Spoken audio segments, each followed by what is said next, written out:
तनोतना सदाशिवम। 2-3 महीने पहले गोस्वामी जी की रामचरितमानस में से एक चौपाई उठाकर, ढोल गंवार शूद्र पशुनारी, इस चौपाई को उठाकर जिन स्वामी प्रसाद मौर्य ने हमारे बहुत सारे ओबीसी भाइयों को भी गर्व से कहो हम शूद्र हैं का नारा लगवा दिया था, वो स्वामी प्रसाद मौर्य आज सम्राट अशोक की जयंती पर फिर से हिंदू हो गए। वो अम्बेडकरवादी हैं।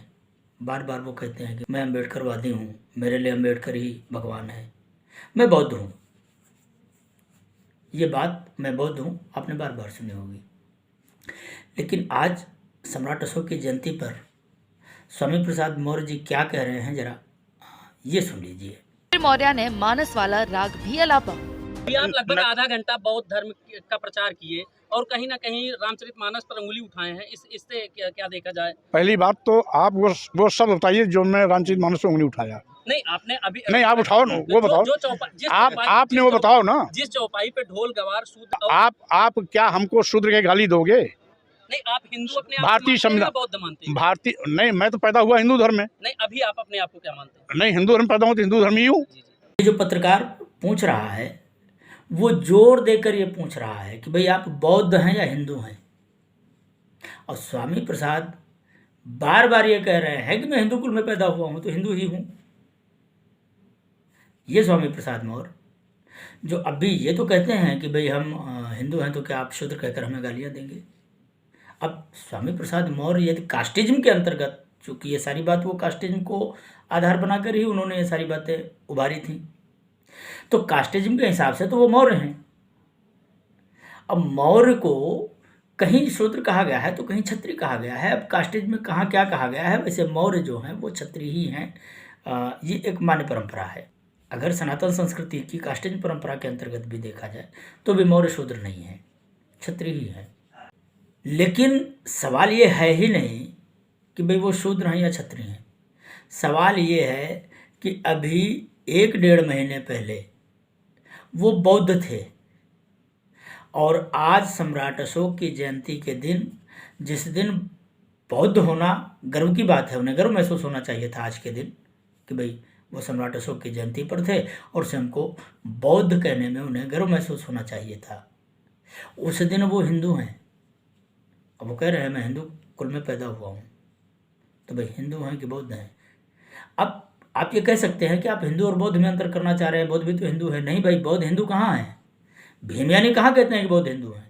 भीमयानी कहते हैं कि हम हिंदू नहीं हैं। तो यदि भीमयानी हिंदू नहीं है, माने अम्बेडकरवादी जितने भी हैं वो सब हिंदू नहीं है, वो सब बौद्ध है। तो 3 महीने पहले जो व्यक्ति बौद्ध था आज 3 महीने के बाद हिंदू है। क्या सारा भीमयान इसी तरह है कि वो सुबह बौद्ध होता है, दोपहर में हिंदू होता है, शाम को फिर बौद्ध हो जाता है? अरे भाई, मनुष्य हैं कि नहीं है? ना हिंदू बनो ना बौद्ध बनो, मनुष्य बन पाओ, यही बड़ी बात है। समाज का विखंडन करने के लिए ये जो अम्बेडकरवाद का मुलम्मा लेकर दलित भाइयों को बरगलाना, बेवकूफ़ बनाना, ये सब जो सुबह से शाम तक चलता रहता है, ध्यान देना, इससे दलित वर्ग का कोई उद्धार नहीं होने वाला। बौद्ध बन जाने से पेट में रोटी नहीं जाती, पेट में रोटी अनाज से जाती है। अनाज या तो अपने परिश्रम से मिलेगा या फिर सरकारी सहायता मिले।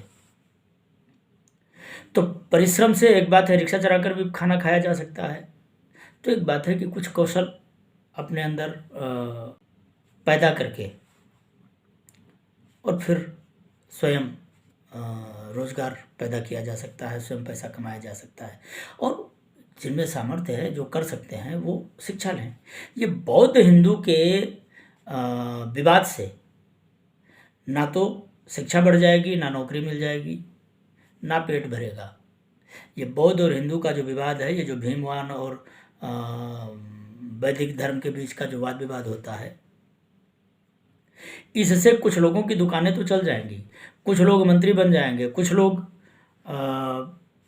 महासचिव बन जाएंगे किसी पार्टी के, तो कुछ सिलेक्टेड लोग जो बुद्धिमान हैं वो अपना हित साधन कर लेंगे। आम आदमी को तो वो तो पहले से ही पीड़ा भोग रहा है, और फिर वो पीड़ा ही अपने भाग्य को बना लेगा। इसलिए मेरा निवेदन है कि ऐसे फसली बौद्धों और फसली हिंदुओं से जितनी दूरी बना सको उतनी अच्छी। मैं राजनीति की बात नहीं कर रहा, लेकिन दरअसल ये जो लोग कहते हैं ना कि राजनीति में धर्म घुसेड़ दिया गया, राजनीति में धर्म घुसेड़ दिया गया। नहीं, राजनीति में धर्म किसी ने थोड़े घुसेड़ा। राजनीति में धर्म घुसेड़ने का काम तो अम्बेडकर ने किया। धर्म को एक हथियार की तरह जो इस्तेमाल किया गया, ये तो अम्बेडकर ने शुरू किया। भारतीय समाज ने तो कभी धर्म को राजनीति का हिस्सा बनाया ही नहीं। और आज वो जिन्होंने धर्म को राजनीतिक हथियार बनाया, वही दूसरों पर यह दोषारोपण कर रहे हैं कि भाई राजनीति में धर्म का उपयोग हो रहा है। तो धर्म का उपयोग स्वामी प्रसाद मौर्य ने किया। अरे भाई, हमने तो तब कोई बात कही जब आपने रामचरितमानस की चौपाइयों की गलत व्याख्या की। अब मजे की बात है, कल तक वो गर्व से कहो हम शूद्र हैं का नारा लगा रहे थे, आज वो कह रहे हैं गर्व से कहो हम हिंदू हैं। और ये ठिकाना नहीं है कि जब चुनाव जब तक नज़दीक आएगा तब तक ये क्या हो जाएंगे, इसका कोई ठिकाना नहीं है। तो ऐसे लोगों से जिनका कोई एक रूप नहीं है, वो चाहे अम्बेडकरवादी हो चाहे भीमयानी हो, ये सब के सब गिरगिट है। आम व्यक्ति को इन गिरगिटों से बचकर रहना पड़ेगा। जीवन का व्यावहारिक सत्य बदलता नहीं है।